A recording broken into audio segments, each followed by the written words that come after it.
Hey, first period, it's Miss Mac with your Mice and Men Chapter 3 preview. So you can go ahead and watch this video before you start reading, and hopefully it'll help you out. This chapter is really long, Chapter 3. We're already at the halfway point of the book. Amazing, it's a really short book, but there are a lot of events that happen. And again, I skip a little bit in the middle. You'll see on the slides, don't worry about that. It just talks about what the ranch guys are gonna do when they go into town, but that's not the most important information for us. More important is what's going on with Lenny and George. So it starts where George and Lenny have worked their first day at the ranch, and everyone's really impressed with how Lenny is and what a good worker he is. And George is talking to Slim, who's one of like the lead workers on the ranch. And again, Slim has a lot of trust from everyone, a lot of respect, a really powerful presence. So George is telling him a lot of kind of personal things about him and Lenny. And the first thing is he does this flashback about what happened in Weed, which again, we had it happen in Chapter 1, where George is yelling at Lenny about something that happened right before they came to Soledad, this incident with a girl in a dress. And George tells Slim kind of the whole story. He trusts Slim enough with this story that he won't get Lenny in trouble. And so that's important to learn about. And then he also talks about just kind of his friendship with Lenny and how that's progressed. And you have a question on that. And then we learn that Lenny finally got his puppy, just like he wanted. He has one of Slim's new puppies, and Lenny spends all his time in the barn with the puppy. He's just so excited to have it. And Slim really kind of sees how much Lenny loves animals, but also that Lenny's very childlike and not very mature. So that's really exciting for Lenny. He's so happy to have his cute little puppy. Then we get into the whole thing with Candy and his dog, and Carlson, this other ranch hand, is really trying to convince Candy to put his dog down because the dog is old, he's suffering, and Candy doesn't want to because he's had the dog since the dog was a puppy. But eventually Carlson convinces Candy, and Carlson's the one who actually takes the dog out and shoots him.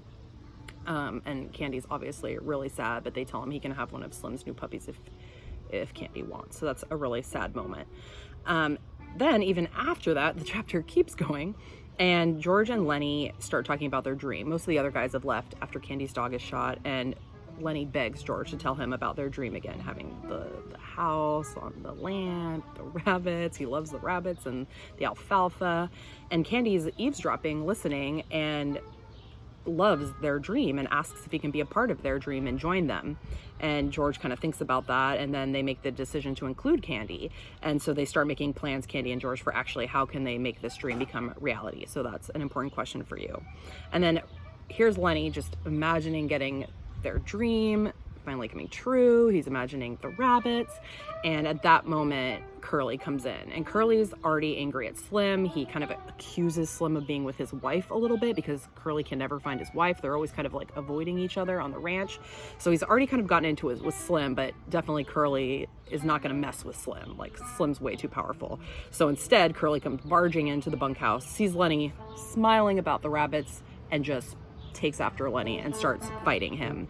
And Lenny's so gentle, he doesn't want to fight back at first, but then you'll see he finally starts fighting back. And it's a pretty intense fight. And I actually included a film clip of it, and it's silly, but it's very graphic. Like, you'll see the special effects and things like that. But it's worth watching the video. So, and just keep in mind that on YouTube, other little video clips will pop up with spoilers. So if you don't want it to be spoiled, then maybe don't open it on YouTube, just watch it in the slides. And then I'll let you read to see what happens after the fight. But a lot of drama goes down. Chapter 3 is like packed full of events, and then this takes us into chapters 4, 5, and 6, and 5 and 6 are really short, so we're almost there. So again, if you have any questions, let me know. Come to office hours. Good luck this week. Enjoy reading chapter 3. Again, just focus on those main plot events I talked about. I hope you guys are doing well. Take care. I'm impressed with all the work those of you are turning in so far, so keep it up. Bye.